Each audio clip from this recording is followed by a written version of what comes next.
Hello friends, मैं हूं आपका होस्ट और दोस्त अभिनव जैन।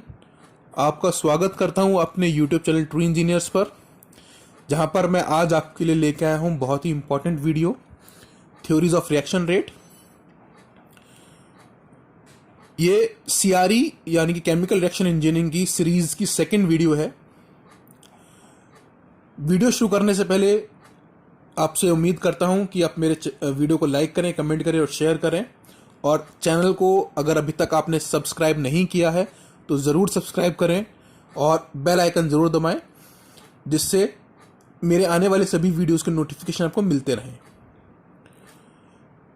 फ्रेंड्स, जैसा कि आपको पता है कि लॉकडाउन का समय चल रहा है, आप सभी अपने अपने घर पर हैं, तो सभी से रिक्वेस्ट कर रहा हूं कि जो ये वीडियो देख रहा है वो ये वीडियो ज़्यादा से ज़्यादा शेयर करे अपने दोस्तों के साथ, कि जिससे उनको भी बेनिफिट मिल सके। आपको पता है कि लॉकडाउन ख़त्म होते ही आपके पास इतना समय नहीं होगा कि अपने आप सेमेस्टर एग्ज़ाम की आप अच्छे से तैयारी कर सकें। तो ये समय है आपके पास जिसमें आप अपने एग्ज़ाम की तैयारी करें। तो इसीलिए अपने दोस्तों के साथ वीडियो को शेयर करें कि जिससे वो लोग भी बेनिफिट हो सके। चलिए शुरू करते हैं video. Theories of reaction rate. तो सबसे पहले जो अब तक हमने पहली वीडियो में जाना था उसे एक रिवाइंड कर लेते हैं कि रेट ऑफ केमिकल रिएक्शन क्या होता है। तो it is defined as quantity of a reactant consumed और quantity of product form in unit time, कि यूनिट टाइम में कितना रिएक्टेंट हमारा कंज्यूम हो रहा है या कितना प्रोडक्ट हमारा बन रहा है, वो हमारा रेट ऑफ केमिकल रिएक्शन होता है। हिंदी में देखें तो अभिकारक या उत्पाद की सांद्रता यानी कंसंट्रेशन में चेंज की जो दर होती है उसे हम रेट ऑफ रिएक्शन कहते हैं। ठीक है। रेट ऑफ रिएक्शन, अगर फॉर्मूला देखें इसका, decrease in concentration of reactants पर divide by time in which change takes place. ये तो था रिएक्टेंट के टर्म्स में, क्योंकि रिएक्टेंट का कंसंट्रेशन डिक्रीज होगा। प्रोडक्ट्स बनते हैं तो प्रोडक्ट्स में क्या होगा, इंक्रीज होगा कंसंट्रेशन में। तो rate of reaction can be defined as increase in concentration of products divide by time in which change takes place. Rate of reaction को बताने के लिए हमारे पास तीन थ्योरीज हैं, आर्रेनियस थ्योरी, कोलिजन थ्योरी और ट्रांजिशन स्टेट थ्योरी। एक एक करके तीनों थ्योरीज के बारे में जानेंगे। तो सबसे पहले जानते हैं आर्रेनियस थ्योरी के बारे में। आर्रेनियस ने 1889 में सबसे पहले यह बताया था कि रेट ऑफ रिएक्शन पे और रेट कांस्टेंट पे टेम्परेचर का क्या इफेक्ट होता है। इस थ्योरी के अकॉर्डिंग उन्होंने कहा कि सिस्टम के सभी मॉलिक्यूल्स केमिकल रिएक्शन में पार्टिसिपेट नहीं करते, यानी कि कोई रिएक्शन हो रही है तो सभी मॉलिक्यूल्स उस रिएक्शन में पार्टिसिपेट नहीं करेंगे, सिर्फ कुछ ही मॉलिक्यूल्स रिएक्शन में पार्टिसिपेट करेंगे और उन्हें हम एक्टिव मॉलिक्यूल्स कहते हैं। जो मॉलिक्यूल्स रिएक्शन में पार्टिसिपेट नहीं करते उन्हें हम पैसिव मॉलिक्यूल्स कहते हैं। जब टेम्परेचर इंक्रीज किया जाता है तो इक्विलिब्रियम यानी कि साम्यावस्था राइट में शिफ्ट हो जाती है और हमारे एक्टिव मॉलिक्यूल्स बढ़ जाते हैं। और यही इस थ्योरी का बेसिक कॉन्सेप्ट है कि पैसिव मॉलिक्यूल्स को हम हीट एनर्जी के एब्जॉर्प्शन से एक्टिव बना सकते हैं।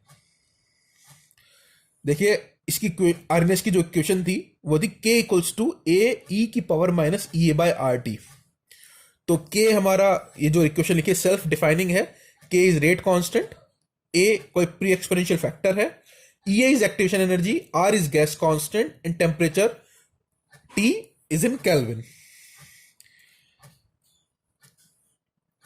तो ये जो क्या हुई, ये जो रिलेशनशिप है हमारी टेम्परेचर, एक्टिवेशन एनर्जी और रेट कांस्टेंट के बीच की रिलेशनशिप है, K is equals to AE⁻⁸ जब हम इसका लॉग लेते हैं, नेचुरल लॉग लेते हैं, तो इक्वेशन बनती है ln K is equals to ln A-EA/RT। अगर इसी इक्वेशन को हम दो अलग अलग टेम्परेचर्स पर लिखें, जहां पर हम मानते हैं कि जो हमारा टेम्परेचर T2 है वो ज्यादा है एज कंपेयर टू T1, तो ln K1 is equals to ln A-EA/RT1 और ln K2 is ln A-EA/RT2। इनमें डिफरेंस करने पर, घटाने पर हमारे पास आता है ln k1 by K two is to E A by R 1/T2 minus T1, और ln k1 by K two is to E A upon R T1 minus T2 upon T1 T2।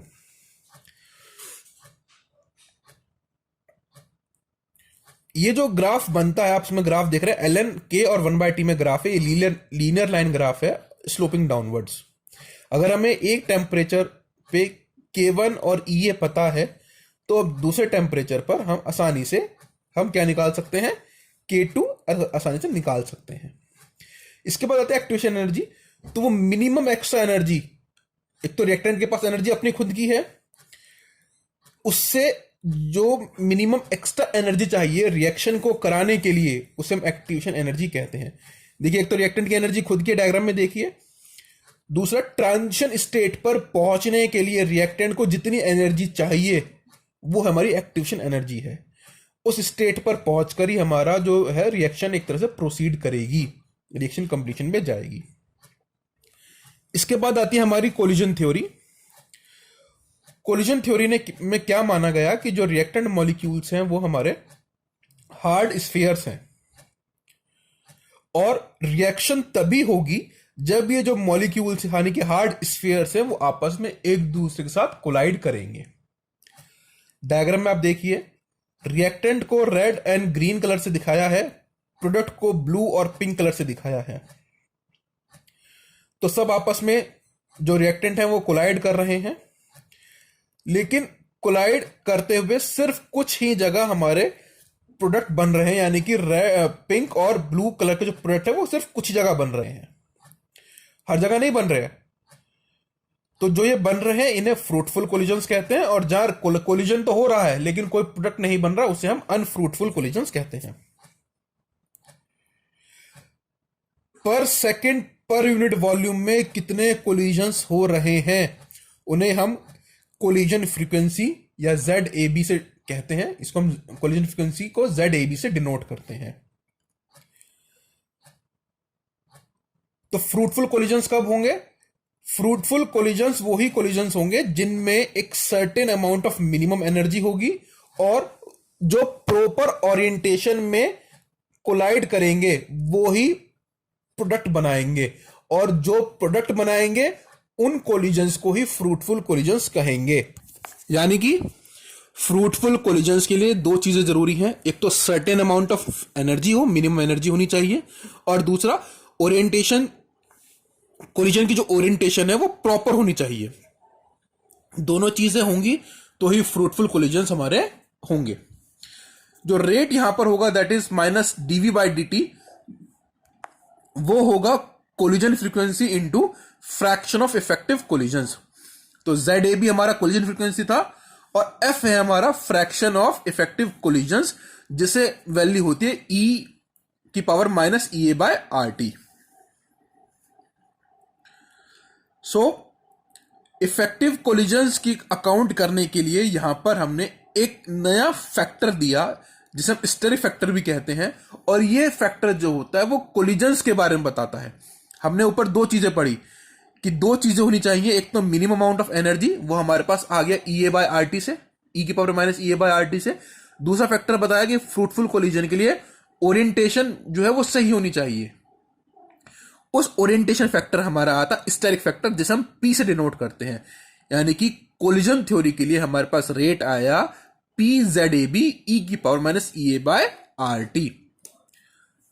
अब देखिए, आप इस देख सकते हैं picture में आपके सामने है K रेट कांस्टेंट, P हमारा स्टेरिक फैक्टर है जो बताता है कि कोलिजन प्रॉपर ओरिएंटेशन में हो, Z collision frequency, E activation energy, R gas constant, T temperature.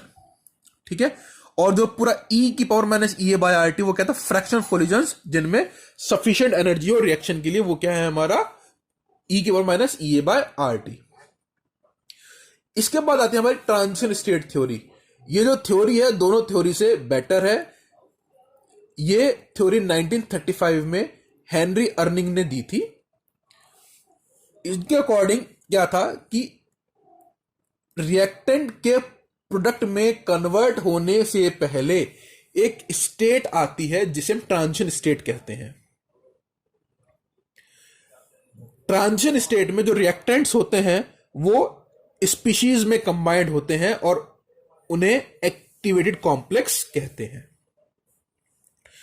यह थ्योरी बताती है कि 3 मेजर फैक्टर होंगे जो ये डिटरमाइन करेंगे, ये बताएंगे कि रिएक्शन होगी या नहीं होगी। पहला फैक्टर होगा एक्टिवेटेड कॉम्प्लेक्स का कंसंट्रेशन, कि जो एक्टिवेटेड कॉम्प्लेक्स है उसका कंसंट्रेशन क्या है।